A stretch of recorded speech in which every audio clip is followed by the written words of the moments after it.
Iramdam ipaw YouTube channel miyang tabiriba punamukpu taramna okchari. Ngasi phongkiba tongan-tonganba pawchesingdagi maruoiba paw khara pathokchari. Former CM N Biren gi audio tapping adu Semjin Sajinba amasung edit torba report ni Supreme Court. Manipur thokle bakang ku irang asi hana gi former Chief Minister N Biren na insilli haiba audio tapping conversation adu modified tempered amasung edit torba report amani. Audio tapping adu the yariba former Chief Minister N Biren gi khonjal amasung former CM asigi masamaki masagi voice asi sangdamna bata scientifically oina chanade haina Supreme Court ki maikei gi former CM asigi mathakta case file torkiba Cookie Organization for Human Rights Trust ki maikei da khangan khre. Organization asigi maikei dagi English ngani kulumdogi me ahumdagi tholokhiba irang asi former CM N Biren na insilli haina telephonic conversation amagi audio taping amaga mari lainana Supreme Court ta petition file torokhiba adugi matangda ngasi apex court asigi justice Organization asigi maikei English ngani kulumdogi me ahumdagi tholokhiba irang asi former CM N Biren na insilli haina telephonic conversation amagi audio taping amaga mari lainana Supreme Court ta petition file torokhiba adugi matangda ngasi apex court asigi Justice Sanjay Kumar na luchingba bench amada hearing chathaki hearing aduda Justice Sanjay Kumar gi maikei audio taping adu Gujarat ki Gandhinagar da laiba National Forensic Science University da thaduna test tawkhiba adugi confidential report adu courtroom da puthoki report adu ki matungina former CM N Biren gi mathakta siriba audio tape adu ki modified temper amasung edit torba taping ni former CM gi voice ani adu compare tawbada scientifically oina chanade haina khanganki hearing adu the Cookie Organization for Human Rights Trust ki maikei appear tawkhiba advocate busanna court haikibada audio taping adu mamangda laboratory amada test tawbada former CM gi khonjel asi chada mar fultra humdoi oi amasung break amata laite haina claim tawkhrabani haina National Forensic Science University report adu gi mayukta submission pikhi adubu Justice Kumar gi maikei audio taping asibu test tawkhiba National Forensic Science University asi lebak asigi oina khwaidagi faba university amani maram aduna university na pirakhiba finding asi chingnaningai oiba maram amata laite haina inform tawkhi Loinana hairiba report adu petitioner amasung Manipur state represent tawriba Solicitor General Tushar Mehta da share tawnaba bench asigi maikei order tawkhi Loinana court ki maikei chawal ani manungda university report asigi matangda response ama file tawba yagani haina petitioner da khanganki PDF Battalion 2 gi chief oiba ama October 18 mamangda magi nupi amadi chahi 8 ki macha nupi amaga loinana junta army na fakhibani haina chingnaba adu ngarang Paung Township Bago region gi forest ki jungle da asiba oina phangkhre adubu magi nupi angang di hojik phawba phangba ngamdri hairi More amasung Churchanpur tainaba jaga singda leiriba kukila loba singi matakta operation chathanaba military junta gi anobu company hangdokhre More amasung Churchanpur gi area singda leiriba military junta gi matakta lal horiba kuki khulai paiba singi matakta operation chathanaba Tammu mayada military junta gi anoba company camp ama hangdokhre masiga loina ngarang Myanmar gi capital city oiriba Naypyidaw Republic of the Union of Myanmar National Defense and Security Council gi mifam pangthoktuna military junta gi matakta lal horiba pro democracy rebel sing surrender tawnaba akanba warning tawkhre Paugi source amana hairibana Tammu mayada military junta gi nauna hangdokhiba company camp aduda teng amasung arm troop kya deploy tawba hore junta gi force ni maikei dagi India gi Churchanpur amasung More ga lonaba Myanmar gi area da leiriba pro democracy rebel singi matakta akanba military operation chathanaba amasung ahenba force kya thajinnaba sem sabagi thong kya kanna chathari hairi maruina hairiba jaga sing asida military junta gi matakta lal horiba PDF yauna kuki khulai paiba kya leiribani military junta gi nauna hangdokliba anobu company asida Jarokna junta lan milising anirom lei hairi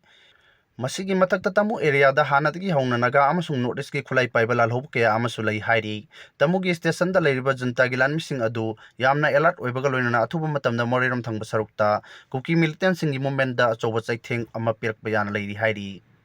Amarom dangarang Myanmar gi capital city oirba Naypyidaw Republic of Union of Myanmar gi National Defense and Security Council gi mifam ama pangthoktuna Myanmar da tang taba santi amasung national security thamnabagi damakta maruoiba resolution kya lokthokre maruoina China Myanmar state strategic relationship amasung border stability gi saruk ama oina laibak ani gi marakta government to government cooperation pinaduna hokhiba matam khara sida laibak ani gi marakta hena achatpa lerakli masi maruoina border area da santi thamba yauna laibak aduda tang taba amasung economic development proknabagi maruoiba foundation amasung oi hairi Anobo level gi oiba mari asina Myanmar kingdom gi awang amasung kha thangba border region da matam sangna am conflict leiriba si mapung phana losinduna national stability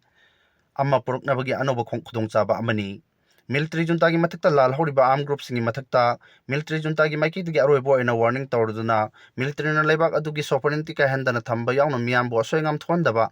amasung national unity ka hendana thamdaba chapchana thabak paikhalagani hairi military junta gi maiki gi leibak adugi border area singda operate tawriba pro democracy rebel sing maruaina Kachin independent army Arakan army Tang national liberation army MNDAA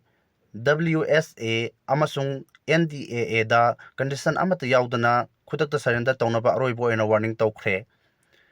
loinana military junta gi supervision makhada pangthokadriba official political process amasung election da saruk yanaba khanginkhre karigum bahariba phibam asi indaba tarbadi national army amasung security force na miyam gi punsi kannaba mathau taba akan action kya lokhalagani hairi mapung oina Rakhine state ta operate tawriba Arakan army na Myanmar da achoba singnaba kya pibaga loinana hingsa gi activities sing yauna drug ki thong kya chathariba si international level da yaba natte masina maram oiraga Rakhine region da military junta na Arakan army gi mathakta operation chathaba hokre hairi relief camp sing da leiriba IDP sing gi chengchak piramba sing lepkhre IDP ama nongmada lupa mari phumari DBT khutang da piba hokre Manipur Sarkar gi Home Department na thokiba order magi matungina irang namaram oiraga lanjenar tuna relief camp ta leiriba IDP sing haukiba October 18 dagi sarkar na chengchak yauna atei relief material sing piramba du lepkhre madugi mahota November amadagi relief camp ta leiriba IDP amada nongmadal pamar phumari makhoi gi account ta transfer tawba hokre irang asina horokpa English ngani kulumdoi gi June 8 da Manipur Sarkar gi Home Department na thokiba office memorandum amagi matungina relief camp ta leiriba IDP sing na cheng hawai ising amasung tangai phadaba polam sing relief camp ta leiriba IDP sing da piduna lakhibani adubu hairiba office memorandum adu modify tawrba matungda haukiba October 18 dagi relief camp sing da relief material sing pirambagi thapa adu lepkhre madugi mahutta November amadagi direct benefit transfer DBT ki khuthangda IDP sing gi head sing da miyoi amada nongmadal pa marfu marigi chang da piba hokre hairiba thabak asi hena effective amasung transparency oinabagi damakta district administration gi maikai dagi Aadhaar voter ID natraga government na issue tawba valid documents sing sinarga relief camp ta leiriba singi digital list prepare tawre maram aduna beneficiaries sing active bank account sing suksoi soidan laigadabani district office singi maikai dagi su bank account leitaba IDP singi damakta account hangnabgi damak bank singa khusamnarga account opening camp pangthokadori loinana district administration na head department na khusinarba DPT khuthangda tha khudingi ahanba chayolda IDP sing family sing adugi head singi khuthangda makoigi monetary benefit sing adu transfer tawgani district administration gi oinadi IDP na leiriba camp sing gi electricity yauna atai emergency oba mateng khaktana maintenance torgani Sahisi September fawa district administration dagi mateng phangkhiba IDP sing na hairiba DPT asigi damak eligible oigani relief camp sing adubu leiriba mari leinaba subdivision singi subdivision officer singna internally displaced person sing dagi lakpa complaint khudimak jengsanna bagi damak grievance redressal officer oigani relief camp ta leiriba napsagi card holder singna mamangda district supply officer singna tawkhibagumna makhoigi phampham thokpa napsagi cheng sing adudi adumak phangani loinana mari lainariba disi singna IDP amatta chithadana fansing adu matam chana yanthokani hairi ai kanaba khakta khalaga election da mitabalu chingba singna ima kaithen thukaina basin biganu Phamliba Choukri Tekkani amo hanna chokri phangba phangloi haina Manipur kaithen nupi maruki secretary laisam memana ngasi hiangai 39 ba numitta kaithel lairembi fizol hongbugi thorunga mari laina phongdokre mahangna makhata na haikibada khwai kaithen nupi kaithen haina Tomthin oina maleng yampham khudimakta leiriba khwaireman ima kaithen asi puari ka sagon nodun laklaba kaithel amani kaithel asi manglagadi aikhoi khudimakki mangjabani kaithel asi sabai he hobodagi matam adugi laingakna michang mikhai naiduna hauju phawbu kaithel gi saktamda ohongba purakpa udri kaithel lairembida sinaramba sindur adu panthogi poktak matungina laisana mohot sinduna lakle haina su phongdokhi ngasi phijol hongbugi thoram adu da kaithel nupi singna lairembida thongni jakhi